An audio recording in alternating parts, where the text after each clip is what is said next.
Okay, wonderful. So we have a loaded panelists of our esteemed guests today, so we won't waste any time. We always begin all things by acknowledging the original stewards of the various lands we are on. We acknowledge our ancestors. We acknowledge all those who toiled without compassion or compensation. We acknowledge all the elders and community stalwarts whose shoulders we stand on as we build, share, learn together for our collective liberation and sovereignty. So we're actually going to just play a quick video, and this for the Beck Initiative. So if you can please do the honors. Step into the transformative Black Entrepreneurship Knowledge Hub, BEC, a pivotal federal Black entrepreneurship program component. In partnership with Carleton University's Sprott School of Business and Dream Legacy Foundation, BEC endeavors to revolutionize our comprehension of Black entrepreneurship in Canada. Beyond a mere hub, BEC encompasses 6 regional research hubs, generating vital data to empower Black founders nationwide. Discover the stories of Black entrepreneurs in the Dream Legacy Foundation, spearheading BEC initiatives nationwide. We unite a community of entrepreneurs, nonprofits, schools, and researchers. As a central hub, Dream connects individuals and supports Black entrepreneurs in Canada. Join our live Zoom sessions on Thursdays at 2 p.m. EST to acquire new skills and be part of the exciting journey. What else does the Black Entrepreneurship Knowledge Hub offer? Delving into the role of a database for Black entrepreneurs in Canada, BEC provides a potent networking tool linking entrepreneurs with like-minded individuals, partners, mentors, and advisors. Navigate the Black entrepreneurship ecosystem with BEC's map. Engage in surveys representing Black voices accurately, contributing to a nuanced understanding of diversity in entrepreneurial landscapes. Amplify your voice by completing the survey and be a vital force in shaping the narrative of Black businesses' success in Canada. Join us in building a thriving future for Black entrepreneurship. Let's join forces to shape the future of Black entrepreneurship in Canada, amplifying our stories, experiences, and collective impact for a thriving and successful community. For more resources that support Black entrepreneurs, click on this link.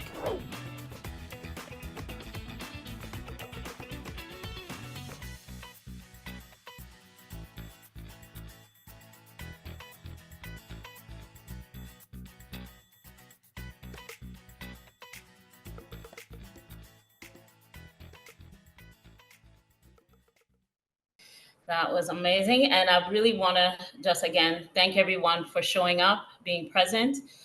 In the chat box, I want you all to be active, put how you guys are feeling. If you've all attended all of the sessions that we've had, please put it in the chat and let us know your experience and how it's been for you.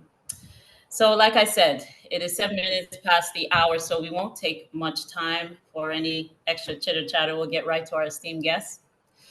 So today we have our panelists.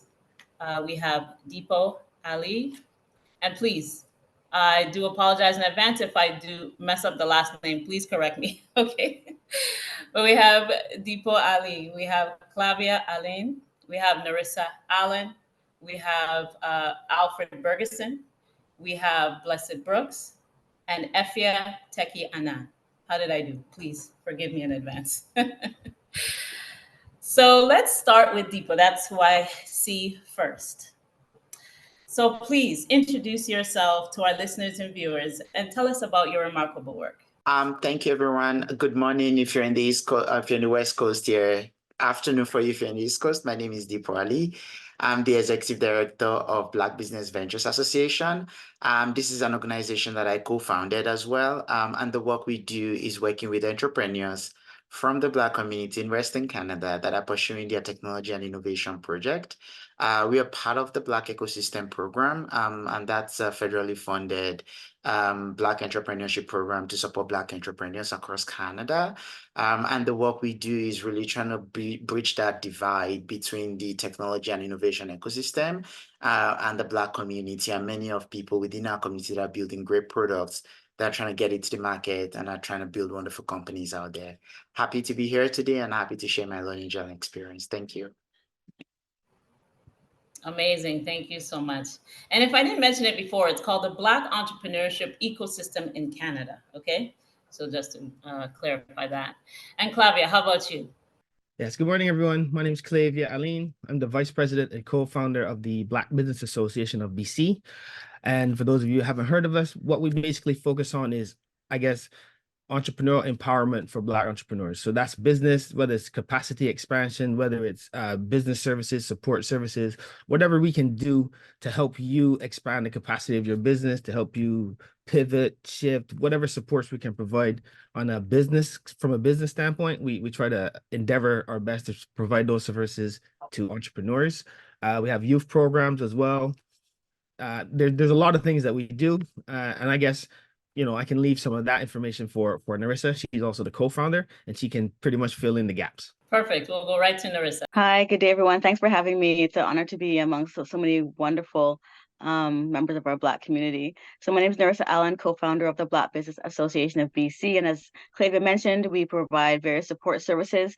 But I guess our main mandate is creating market access opportunities for Black entrepreneurs. So we really focus on how do we help Black entrepreneurs make money, and that's our core focus. So we have a store in Vancouver where we sell members products, and we have over 44 Black businesses selling their products in our store right now.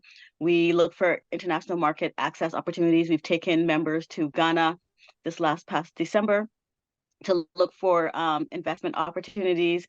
We have a procurement program where we help businesses ready themselves to apply for government tenders at the various levels of government. And we have an online platform. It's a national database of Black-owned businesses, as well as an e-commerce platform where businesses can showcase and sell their products. So we really focus on providing that market access. So thanks for having me here today. Thank you. Let's do Alfred. You're next. Thank you, Matt. And hi, everyone. My name is Alfred Burgesson, joining you all from Halifax, Nova Scotia, the unceded territory of the Mi'kmaq people.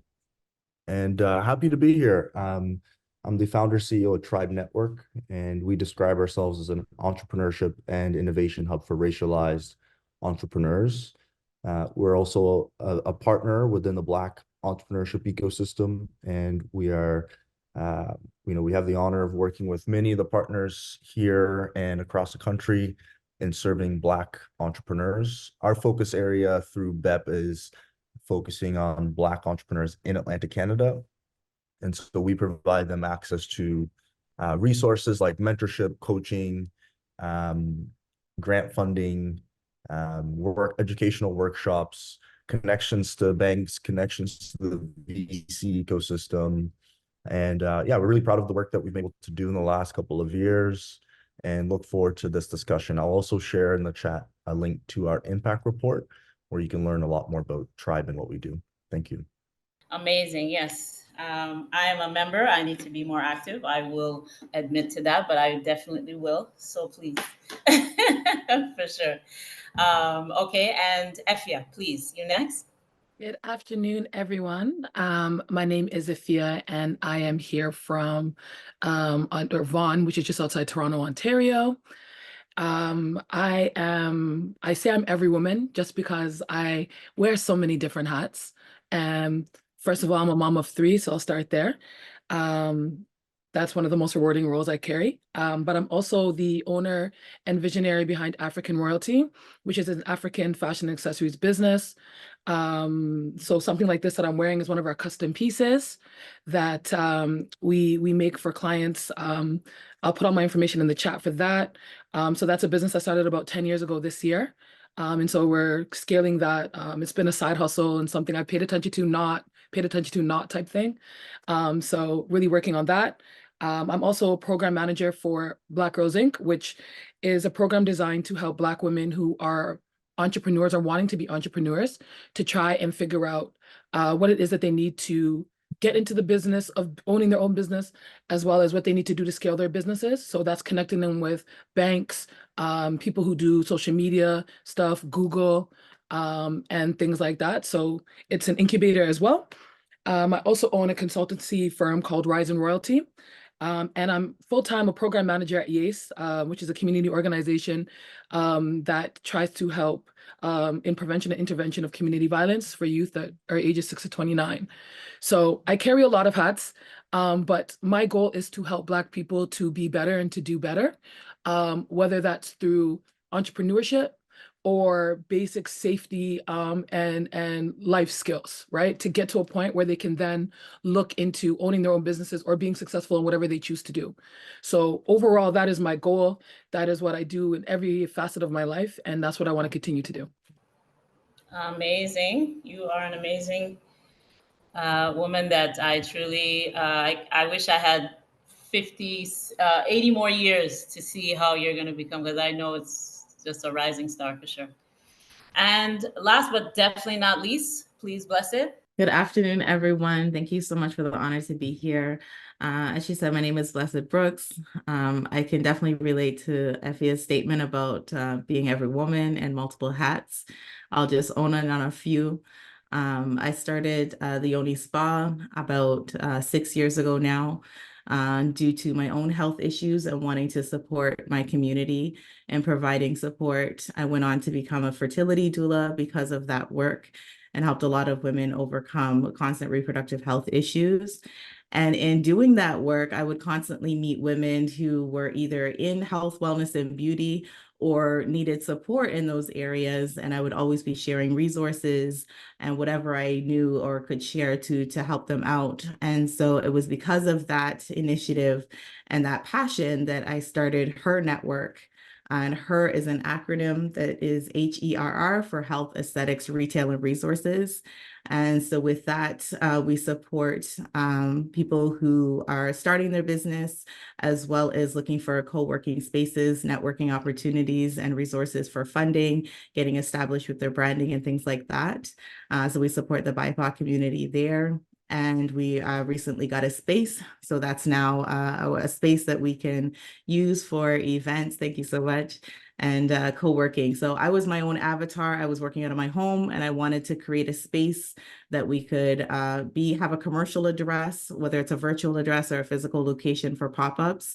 And it was affordable. So no matter what, you could actually, start making money outside of your home and not think of the overhead. So that's what we've done with that space. And as I said, that's the BIPOC community. Also acting as managing director for Sisters in Solidarity, and we support Black women with different capacity building sessions and networking opportunities as well. And before that, I did branding and marketing, and that's still a passion of mine to support with design. So that's a little bit about me. Happy to be here. Not a little. You're doing amazing work. And you as well, definitely a shining star. So, okay, so let's get right. I think, Bless, since you started, let's start with you. What inspires you? What truly inspires you about your work right now? I love the success stories. So I love seeing people win. I love hearing back of people overcoming. I truly love what I do. Like I said, it started with the spa. People would come in for a service and we'd have great conversation. Now people are driving across town to come with no appointment to get the resource or to share some tea or, to pour into them. And I truly love it. And that's why I created the online platform. So I love seeing people win. I love seeing our community win. Again, I share those same sentiments with Effia and with Nerissa as well. And so getting those stories back is what has constantly led me to add to my brand and sort of reach out for more resources. So the more the community needs, the more I'll put my ear to the ground to hear what's out there for them. And that's why I think collaboration is great, because we're definitely stronger when we can share the resources across the ecosystem. Absolutely. Dipo, how about you? What inspires you? I'm going to say something similar to what Bless just said. I think for me, when I look at the entrepreneurs that we work with and empathizing with the struggles that they go through, to see them come out of these with meaningful traction on their project is really that thing that gets me excited about the work we do every day.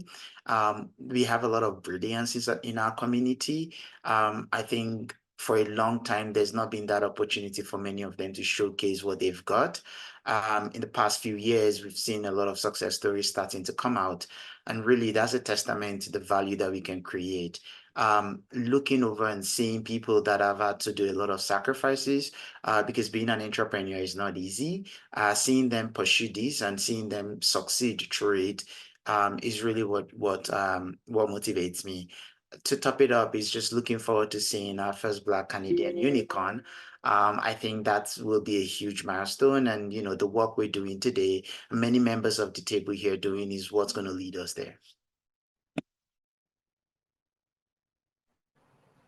Couldn't agree more. Couldn't agree more.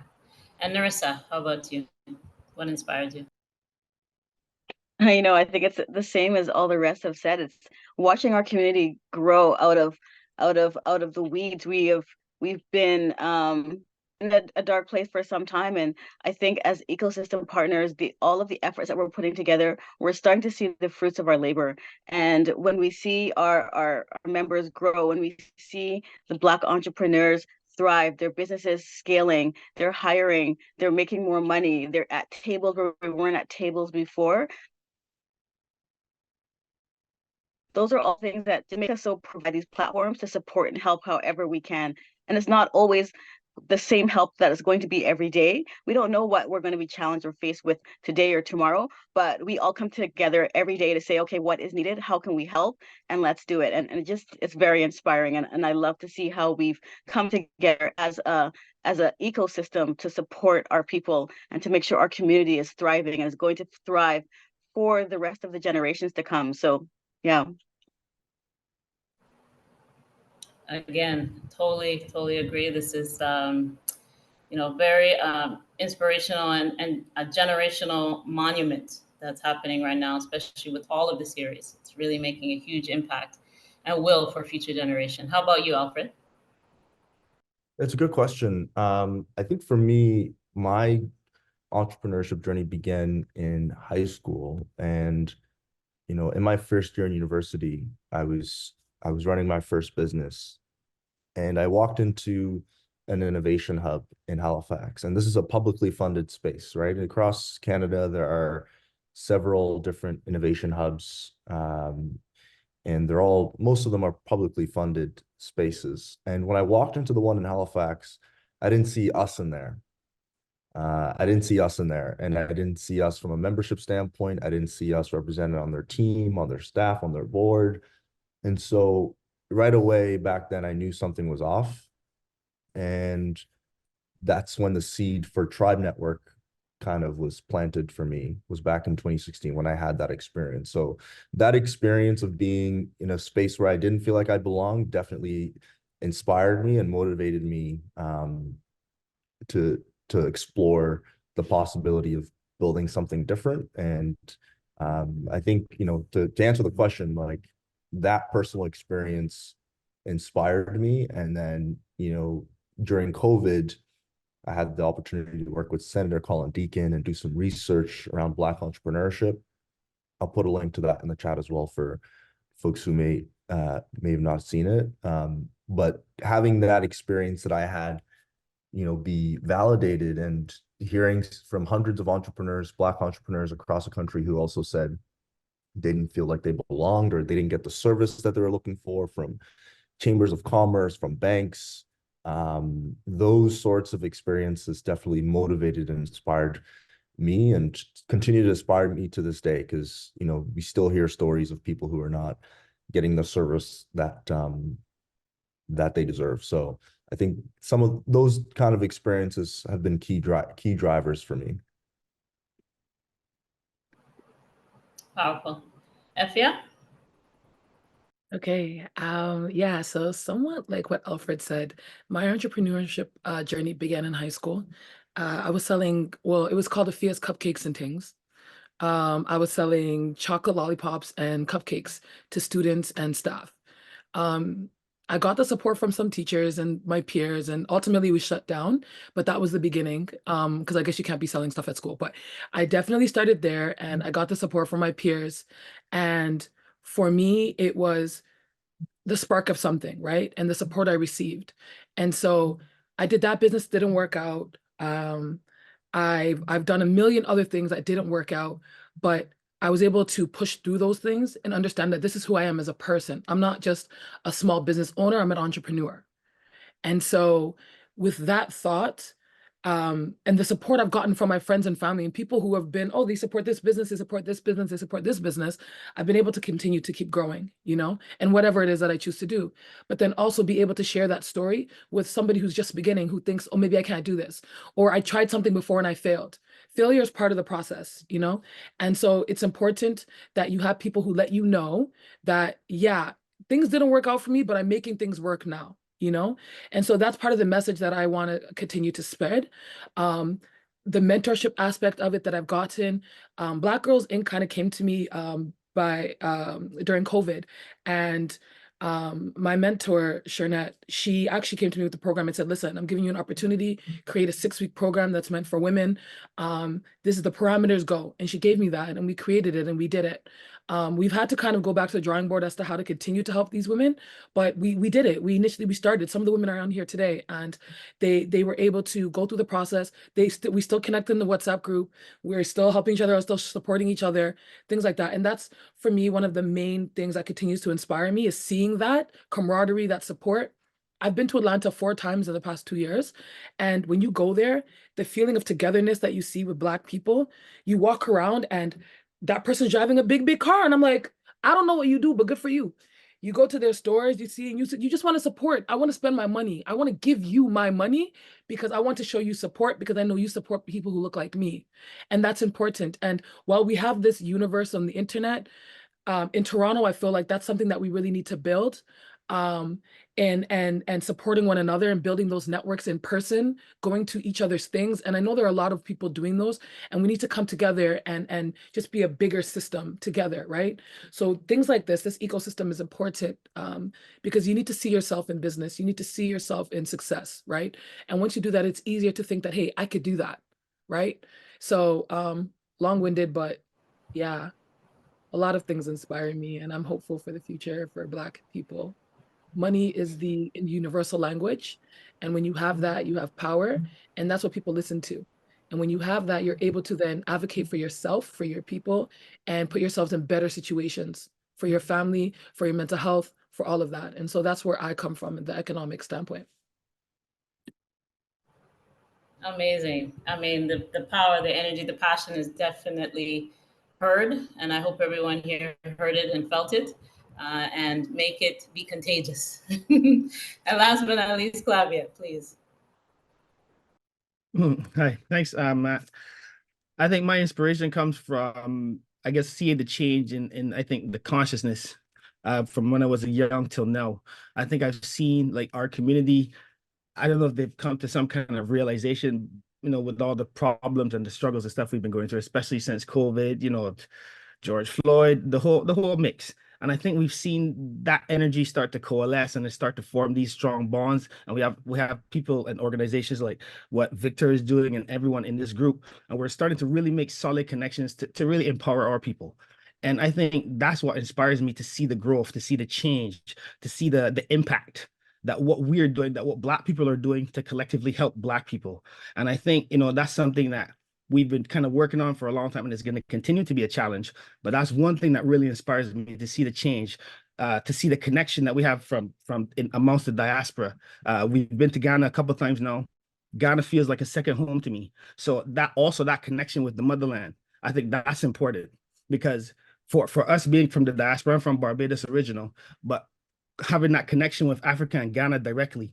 And I've been there twice now, and I know it's a definitive thing. It's in my heart, it's in my soul. And I think that's also part of the healing part. And that's also part of the things that we need to do as a collective to also empower ourselves. So my inspiration comes from seeing that connection, seeing how we can work together with our brothers and sisters on the continent, seeing how we can work together with our other diasporans in North America, in the UK, and the Caribbean, seeing how we can all connect these different hubs and really empower our people. You know, I come from like a Garvey mentality, so I feel like this is like the beginning of a new Black Star Line type of movement, and I'm really happy, and it inspires me to see all of us coming together to do this type of work for our community. And I feel like it's us by us and by our hands, and you know, that's what inspires me. Amazing. That is definitely permeated. And again, that word ecosystem, that bonding of West, you know, the West meeting the East, meeting the North, meeting the South. It's all of us combined. That's how we will make change, right? So So amazing. So, okay, so let's flip it a little bit and let's talk about the challenges. And, so let's start with Alfred. Alfred, what are the challenges and barriers do you face in your work, and how are you and your team able to overcome them? Yeah, great question. In terms of our work, so again, we are an ecosystem partner, and our goal is to support, build capacity in entrepreneurs, right? Like that's why we exist. How do we give them the access to the resources? And, I think oftentimes I'm challenging my team to think about, put yourself in the shoe of the entrepreneur. Like, don't just create the work and try to put it out there, and don't also think about it from what works best for ourselves as an organization. Like, think about the experience of an entrepreneur accessing these resources. And so, I would say a challenge the ecosystem faces is inundating entrepreneurs with forms and surveys, and if we're really trying to collect high quality data, and if we want entrepreneurs to be genuinely engaged and showing up showing up and sharing information that is valuable to support their growth, I think we all need, the ecosystem as a whole needs to be better at how we engage with entrepreneurs directly. And I think this is why BEC exists, right? BEC is here to provide this kind of anchor hub that will be more intentional about the surveys that are provided to the ecosystem, et cetera. So I think a challenge is just the fact that there's so much content out there. There's so much noise in terms of content, and there's so many new programs available for entrepreneurs. A challenge is definitely, ensuring that the entrepreneurs are able to find out, almost do like wayfinding and pathfinding of what's necessary for them or what's relevant for them. And so that's something that I think the entrepreneurs are challenged with in the ecosystem. And in a tribe, we're also challenged with that. And I think we just try to think about it from how do we provide the resources to entrepreneurs in the most relevant way, and in a way that doesn't create more process or forms or things like that for them to do. Like, how do we do this in such a way that entrepreneurs get access to the information they're looking for in a very efficient way? And I'll give you an example. In the past, when I've been a part of programs, you almost get assigned like an account manager, or you have to meet with someone in order to meet with a service provider or a mentor or a coach. And, that always, to me, it felt a little, it felt like another step or someone in the way of me getting access to what I was looking for. And so what we've done is we've created a roster of mentors and coaches at Tribe.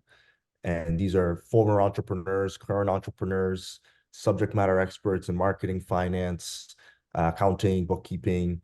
And what we've done is when an entrepreneur reaches out to Tribe and says, I'm interested in the mentorship, we have a private link and we send them the link, and it includes all the roster of mentors and coaches. When you click on someone, it includes their area of expertise, and then it has their link to their Calendly. And so that's just a little example of like, how do we get out the way and create the access direct from entrepreneur to the support that they're looking for? I think little things like that can make the experience of entrepreneurs in the ecosystem a lot more seamless. So, as an entrepreneur, I was challenged with that. And I think the ecosystem, I've noticed over the past couple of years, the ecosystem can be challenged with that, with so much information. And I think we're overcoming that by just tweaking our processes and our systems a little bit, such that these entrepreneurs can get access to what it is they're looking for in a way more efficient kind of way. So that's an example of a challenge that I think exists in the ecosystem today. Amazing. And family, please, if you have any questions, because the time just goes so fast and we have so many powerful leaders here right now, please put them in the chat box. And for the panelists, please make sure you put your information. So even if we don't get to the questions, they'll be able to email you directly if they want to speak to you one-on-one. Okay. Let's go to Nerissa. How about you? What are the challenges and barriers that you're facing, and how are you working to overcome it? Yeah, definitely. So firstly, Alfred, I really like what you said about the mentorship, and I would love to actually contact you about that. Removing some of the layers of access is fantastic. So I'm gonna hit you up. So one of the things that are barriers for our ecosystem is access to capital. And we know that there's loans and grants out there, but so many of our entrepreneurs still face issues in trying to access those. So we really want to find ways for them to access money on their own, use their skills, use their services and their goods, which are all excellent, to access that money and make their own money. So one of the things we implemented was a co-op style retail store. Many of our members don't have access to retail shelf space. It's difficult to start. It's difficult. You can't even pay the amount of money to get onto store shelves in many of these major franchises. So what we did is we opened the store. We allow them to sell, showcase and sell their products on our shelf space. It's in a very high traffic area. So we've seen we've only been open since September 2022, and we've already amassed over $260,000 in sales, direct sales for Black-owned businesses. So if you want to see the change and looking for you to implement the solutions that they need. And I think that's one of the ways that we've been successfully able to put money in the pockets of not just one or two entrepreneurs, but we've got 44 Black-owned businesses from across Canada selling in that store and reaching new markets, because you have a different marketplace here in Vancouver versus what you have across the prairie and back east. And we have a lot of tourists coming through that store. So what we are hearing now is people might buy a body cream from our store from a vendor, and then they love the product, obviously, and then they go back to their website and we'll start ordering from them directly from their website. So they're generating new leads and new links to customers that they would not have had elsewhere. And then we extend that now, and we're working on a retail expansion plan to try to move these businesses from being in our store to being in the Loblaws and the Save On Foods and the chain stores, the Walmarts. So we really want to grow that access and not just have them stay in our store, but now we want you to get into the box chains, and we want you to really see the growth in yourself and believe in yourself and make that money for yourself. The loans and grants are great, but we believe our community can make that money for itself. Absolutely, and congratulations on that. I know, the people you're helping, the family that you're helping is really making an impact in their lives, and I want to thank you for that, because I'm also an entrepreneur years ago, and I wish something like that was in existence. It could really make an impact from back then, but it's about the now. So kudos. Okay, who do I pick next? Effia, how about you? Okay, so some of the challenges, I would like to echo a lot of what Nerissa is saying. We met in Ghana as well in December, so we talked about a lot of these things in terms of spaces and stuff for entrepreneurs. And in Toronto, it's pretty much the same in terms of getting your products in stores. And there are a few people who have come up with stores that are Black focused, Black owned. But then there's issues of price to get into the store. There's an issue of a lot of people applying and only a few spaces. And that's not a knock on them, because at the same time, that's great to have that issue, to have so many to choose from. But then also the high prices of leasing out spaces in malls and things like that, right? And so sometimes it becomes a barrier for some of the entrepreneurs that we do talk to and deal with. I know with Shernette, her part of it was to move the larger pieces at the top in terms of contacting a Walmart and trying to see our shoppers and getting some of the products in there. That was difficult. So she's actually opened up a spa in Vaughan, just outside Vaughan Mills, where some of the women who participate in the program, their products will also be sold there. as an option. But finding places, physical stores, because it is the brick and mortar system is hard for any one business to kind of sustain. We're seeing closures a lot, especially through COVID and afterwards. You see a store for 2 or 3 years, and after that, they're just not there anymore. And so coming together and building those and figuring out places where we could come together and sell our things so we can all win, rather than 1 or 2 people winning off everybody else, I think has been something that we've been trying to figure out. Funding, as she said as well, huge, huge, huge. Some of the issues that we faced as an incubator was the sustainability and funding. Our funding ran out and we were promised funding and didn't come through. We started the program with the promise of funding, then the funding never came through, and it's a lot, and what we're finding is that some people are willing to volunteer their time because they believe in the vision, but there's other people who deservedly so want to be paid, right? For their time, for their efforts, and having the money to do so is huge. And so there's a barrier there in terms of not only finding the funding, getting it and securing it, right? Is it sustainable? And so what we find is that during especially the murder of George Floyd, a lot of the governments, local municipalities were so willing to give out money to make it seem as if they were really about change and wanting to help Black people. And we're starting to see that dry up. Right. And so figuring out if that's funding, going to private funding sources to get that on our own or what, but just figuring that aspect out. Another challenge that we faced is time. Time is, eludes a lot of us. And I think that's what we're fighting for. Beyond having money, time. Time is what you want, right? You want the time to spend with your family. You want the time to have the space in your brain to think, to feel at home, to feel safe. And because we're kind of in this rat race, we don't get that. And so when we're dealing with the entrepreneurs in our program, it's difficult because we were meeting at night, right? For an hour. Sometimes it went over an hour and a half, 2 hours. We try to accommodate the women because they're working. Many of them are working full time. And so finding the time for them to actually participate in the programming, and their kids have programming. I was dealing with that. All 3 of my children play sports. And so running home after practice to jump on a Zoom and being a few minutes late because somebody was driving super slow on the highway, you know what I mean? So those are some of the things that we have to think about. Also figuring out places where women could come together, not even just over Zoom, like physical places for women, and thinking about things like childcare, right? Getting money in people's pockets, because coming to these things are great. Talking, listening is great, but at the end of the day, that doesn't feed or pay your bills today. And a lot of people are finding it difficult to pay their bills today, and they don't get to think about the future. They don't get to think about, okay, let me just sacrifice right now, because in a year or so, 6 months or so, I will see the fruits of my labor. It's survival mode for a lot of people. And that's something that we are dealing with as a Black community, and something that we're trying to mitigate and figure out how to work around. Exactly. Yeah. I don't mean to cut you. Yeah. Okay. I'm sorry. Okay. So yeah, there's a lot of things. Those are just some of them. Oh, there's so much. And you know what? Please put it in the chat. Continue, because as a family, we need to know these things, right? But the hour, it goes so fast. So I want to make sure I get everyone. No So problem. Obi, I'm sorry, Dipo, please do this. No, thank you, Matt.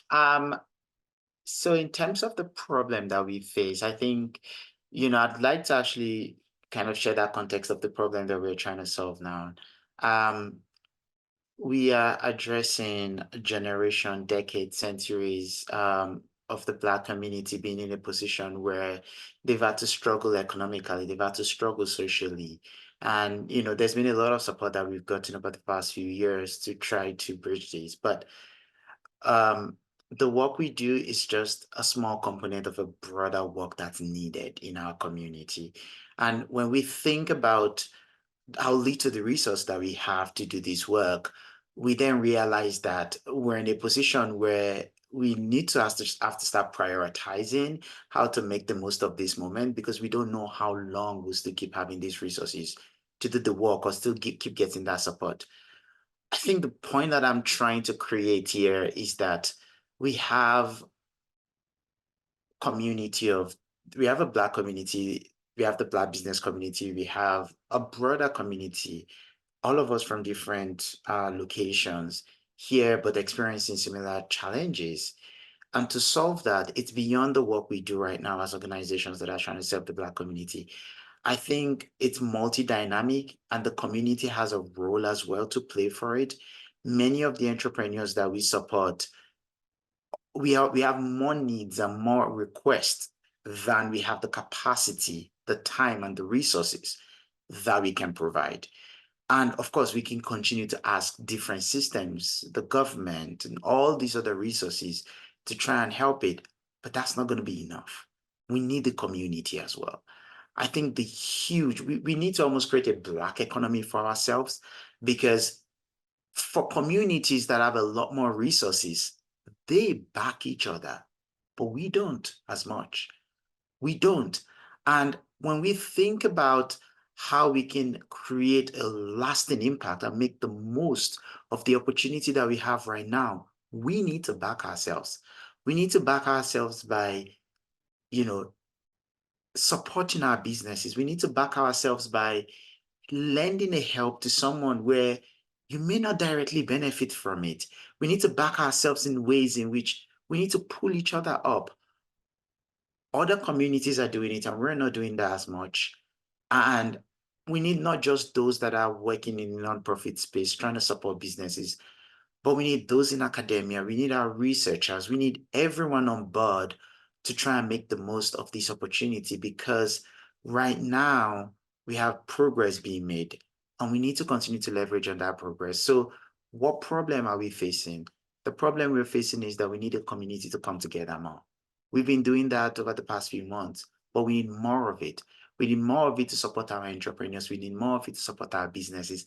We need more of it to get to the next level. We need more of it to create successes. We can only do as much as organizations servicing to the limit of the resources that we have. But as a community, we can even do more. We need to help each other. I think if there's anyone here today attending, if there's any way that you think you can contribute, please do. Because the impact of the work that we do today is generational. The work that and the opportunity of being able to be on the table today, doing the work we do, is a lot of labor work for people that have come before us. So if we're going to create a better tomorrow for the entrepreneurs to come, because by the way, this problem actually isn't going. It's going to grow. So we need to create a better system for our kids, for the generation to come before us, whereby they don't need to ask for this, but that they are there where they are thriving.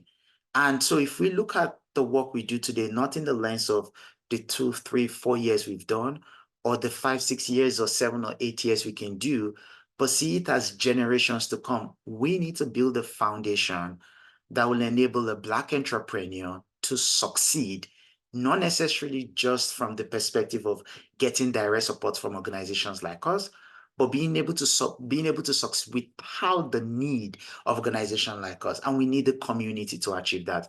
So what problem are we facing? We need community to come together to help our entrepreneurs, to help the people that are striving out there, people that are making sacrifices, because those are the people that will create jobs for our kids to come.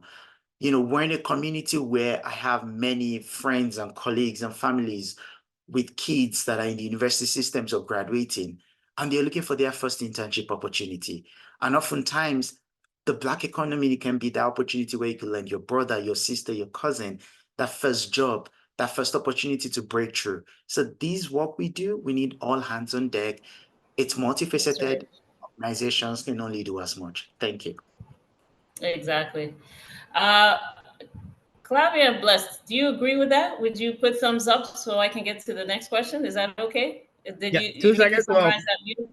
You go ahead. I think I'm just going to say quickly, Dipo, you said it all in a nutshell. I've always said it from day one, all hands on deck. But here's the thing, this is multi-generational, and the solution that we hope to see will likely outlive most of us. So I think when we frame this, the problem that we're dealing with in that context, then it becomes, what can we do to build that foundation? And I love what Dipo was saying, because it's about the foundation that we build. The other thing I'm going to add to that is logistics. One of our number one challenge, if not our main challenge, is logistics. A lot of our entrepreneurs have difficulties getting their materials, their products, and everything, and we have issues with distribution. I think long-term solution, I don't want to focus on the challenges as much. I want to focus a little bit more on the solution. Long-term solution, logistically speaking, we need to form more business connects with the continent, with Africa. And I feel like that's going to be I think the more we can do that and form legitimate business direct contacts with suppliers, manufacturers, companies in Africa, Black companies, and we do the Black to Black, B to B, B to G, the whole situation, I think that is part of the long-term solution. And we need to really, as organizations on this side in Canada and North America, I think, and as leaders, I think we need to kind of push that discussion and push that conversation, because we can have our own ecosystem in Canada and we can try to work together as Black people in Canada. But the numbers that we're working with, I think we're more powerful when we engage the other ecosystems, when we engage with the motherland, when we engage with the UK, with North America and the Caribbean. I think when the commerce is working on those hubs amongst each other, then I think that is going to solve a lot of our problems. So we need to work on logistics, distribution, transportation, shipping, those kind of things. I think will help us to frame and to solve the solutions, that the problems that we have, and to solve them on a long-term basis. So yeah, I'm done. Beautiful. Bless, anything you wanted to add before I get to the next Yeah, I one? was going to piggyback off of what Nerissa was saying about, the funding and grants is great, but we really want to be self-sufficient. And that's really why we got the event space. Like I said, I was my own avatar and we needed affordable spaces. A lot of co-working spaces are office spaces. And then Effie had talked about retail spaces. But what we wanted was for service-based providers, because a lot of times people are doing hair, nails, and things from their home. And so one is that we offer a tiered price chart. And so there's market rate, and then there's a discount for the BIPOC community.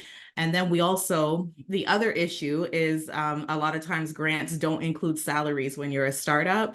And so then focusing on volunteers, someone mentioned that that's challenging. So what we did to offset, like I said, people were constantly coming in for support, but there was no compensation there. And so what we did is put together a paid membership that's extremely affordable. We consider it like a Netflix or an Amazon Prime membership, but for personal and professional development. So it's only $7 a month.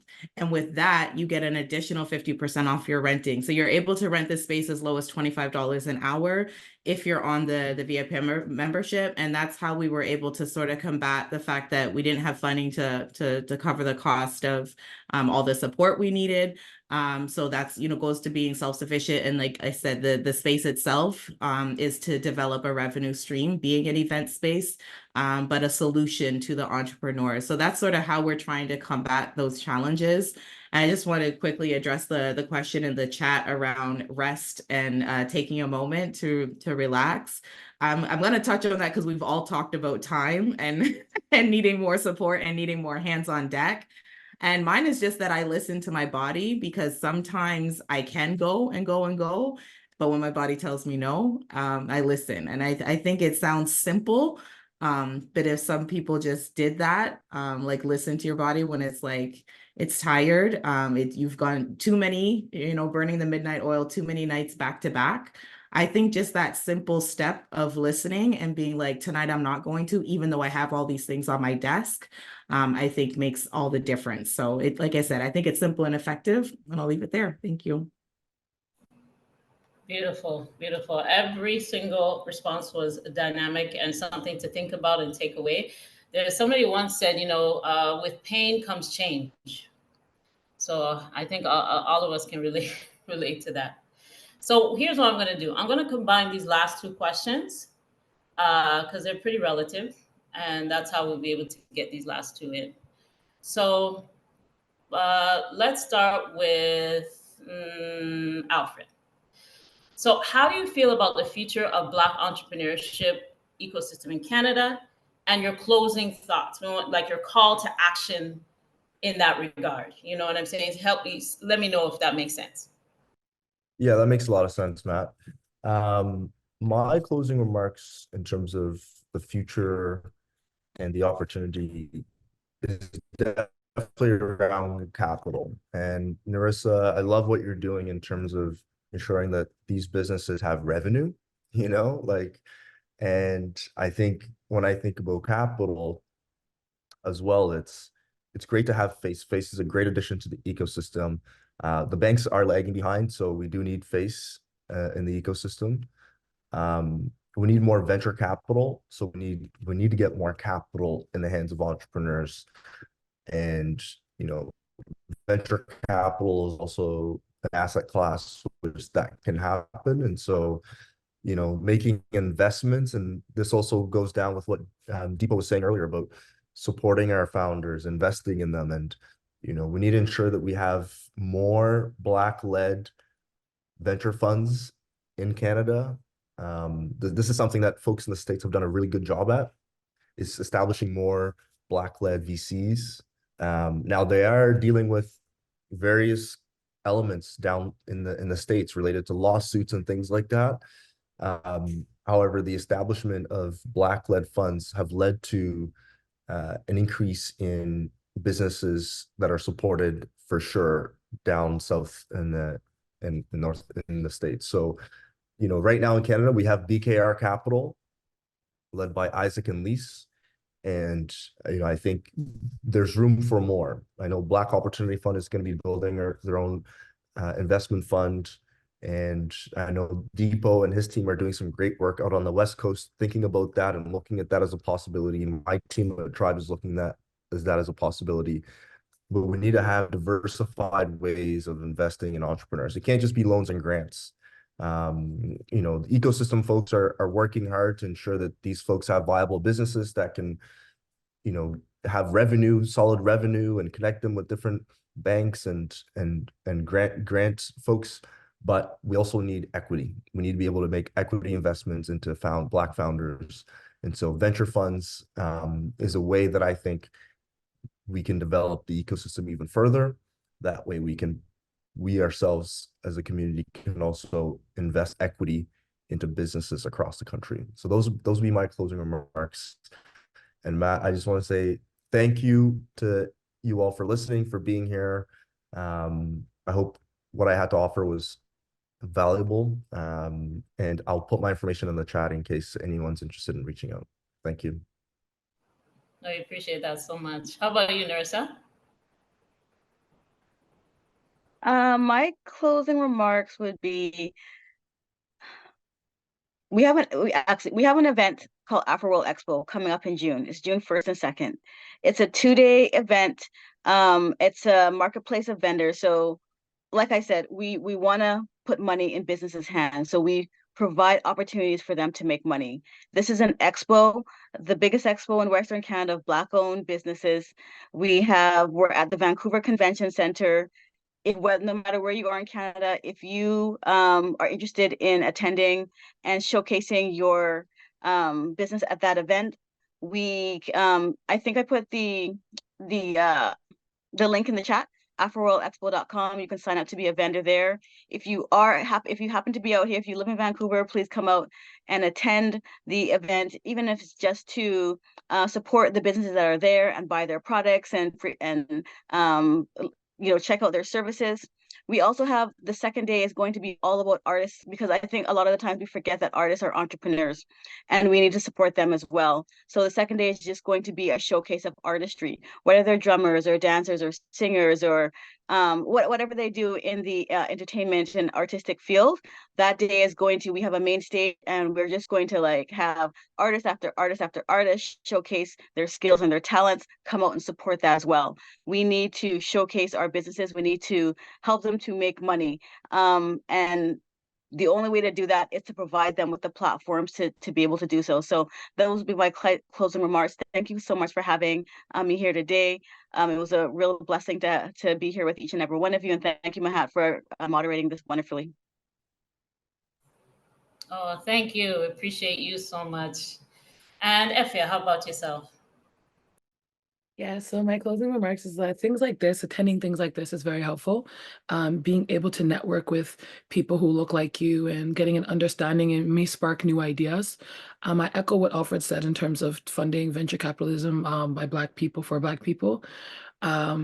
Funding is it's a headache, and even when it is a grant, has been spoken about, the regulations behind it and the micromanaging of it isn't conducive to how we normally operate, and so it becomes a barrier for us. And so having funding from different sources is huge. I can't echo that even more than I am right now. But yes, working together figuring out us as an ecosystem. What are we doing? What specifically can I help my people with? What can you specifically help our people with? So we're not all doing the same thing, I think is important as well. And continuing to get the message out there that there are systems of support. We are support. We want to see better for our people. Yeah, I'm here. I'm excited. And as was said, this is not necessarily just for me in my lifetime. It's for my children. It's for their children. It's for your children. And so we have to play our role in all of this as well. And yeah, that's pretty much it. So I'd like to say thank you for having me on. Thank you for listening. You did a great job. I'm honored to be on this panel with such brilliant minds, and all of us have the same mindset in that Black people can do better. We will do better. Let's help each other do better. Thank you. Absolutely. Thank you. Thank you so much. How about you, Dipo? So I'm going to start answering the first question in terms of what's to come for the Black ecosystem, the Black entrepreneurship community. I'll say this is our Title IX moment. For those who don't know, Title IX is the US legislation that removed discrimination for women participation in sport. This is our Title IX moment for the Black entrepreneurship and for the Black community that we're currently going through. We need to make the most of it. In terms of my closing remarks, I'll say basically, we need to embrace our unique perspective and experiences using that in the innovation ecosystem. Our background gives us unique, invaluable insight, and we should not hesitate to include that in the work we do. Our personal history is rich. We need to include it in our story. Also, for those that are pursuing their own venture, please, please, please actively seek mentors, build your own network. There are networks out there that we are creating within our ecosystem, within our community, within our organization, as the Tribe Network. There are other networks here with the Black Business Association of BC, with the ones that we're doing in BBVA and those in Toronto. Be part of your network, build your network, and actively seek mentors. Success is not achieved alone. Find individuals who have followed your pathway and have been successful. Learn from them and lean on them. Remember that your growth is going to stem from the community that you cultivate, and you're not going to succeed alone. And lastly, be resilient. The path to success is riddled with many challenges. So instead of viewing them as obstacles, look at them as an opportunity to learn and grow. Embrace these challenges and know that there's a community out there that will be striving for you to be successful. Thank you.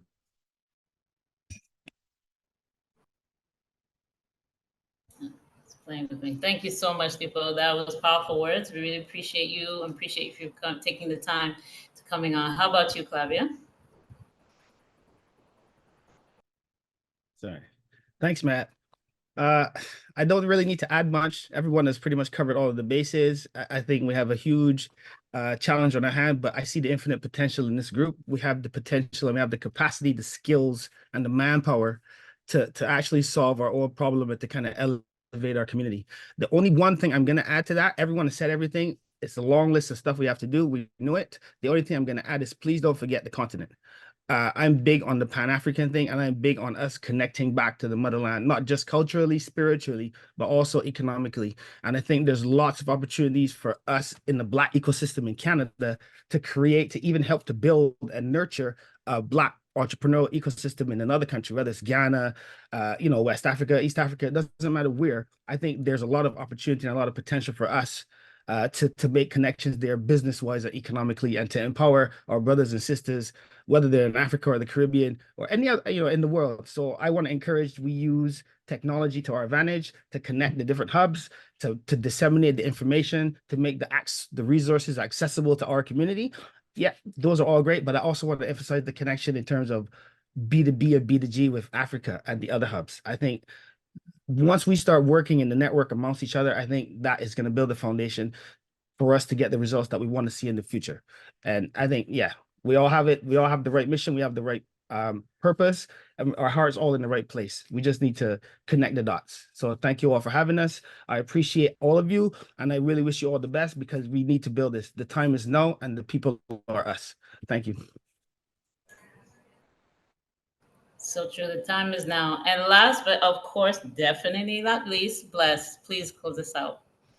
So I'm just going to elaborate on what I put in the chat. And I have an interview on my Instagram page with Adosh. My Instagram is I am Blessed Brooks. And she has a remarkable story. And I'm just going to recite a little bit of it because I want to encourage people to just get active. And I said, join every network. So 2 quick stories. Sometimes we talked about the challenges here and, you know, not having all the support and hands on deck we need. And that means some things fall through the cracks. And so one is that I had invited someone to a meeting we were having very last minute, but I dropped the link. She jumped on the call. And in that call, she had someone sponsor a trip for her to go to Africa for a program that was happening. So just being flexible and jumping at opportunities led to that open door. The second thing is that we hosted an event, our first networking mixer with the funding that we got from BBI. And there were so many things getting in the way of that night happening, but we pushed through. And the lady that we had come speaking, we opened it up for vendors to take the stage and talk about their business. 2 people signed up, only 1 showed up. The one that showed up, she tells the story in the IG interview that she sat in her car struggling with anxiety before coming inside for about 2 hours. And that this was the first thing she was coming outside of her home since the pandemic. And so it was because of that event that she pushed through and she came and she talked about her business, was opened so many doors for her. One was huge, that she connected with a cousin that she never knew. And so many things came from that small little event. And so I want to encourage people to tap into everything that you've heard here today. There's so many great organizations and you don't know what it's going to lead to. So again, so many doors were open because if you're available, you know, jump on a call like this. There was so many remarkable things shared and so many different people here. And so tap into as much as you can. Subscribe to newsletters. I know sometimes it can be overwhelming because you're getting them weekly and from multiple ones, but you just don't know what's going to drop into your inbox at the right time. And I think a lot of times our community, we're here praying for solutions. It could be in your inbox. It could be on a Zoom that you've been invited to, but you know, you don't attend. And so we have resources. The whole community, everybody on here has resources. Amazing. Wonderful way to end it. I want to thank my esteemed panelists. You guys are just amazing, bright stars. I feel so good about the future when people like you guys are out there for our community, whether you're in Africa, whether you're in the Caribbean, doesn't matter, because guess what? We represent all. We are all one here on this planet Earth. And please make sure that you put all your information, your details in the chat box so people can reach out to you. And my family, thank you for joining. Thank you for coming on. I want to also thank the Dream Legacy Foundation for putting this on. I have the Setsi hat on as well, but I'm an old school entrepreneur, so I know what it feels like. I know the pain, I know the tears, and I know the rewards. So again, this is for the next generation. So please, let's all come together and expand this ecosystem into a powerful leadership ecosystem that it can be. So once again, thank you so much. I really appreciate it. We'll leave it open for a little bit. Make sure you guys take screenshots, anything that you guys need. And yeah, thanks so much. Thanks for coming and have a wonderful day. Thank you. Bye, guys. Thank you. Bye, everyone. Have a great day. Take care. Thank you. Bye, guys.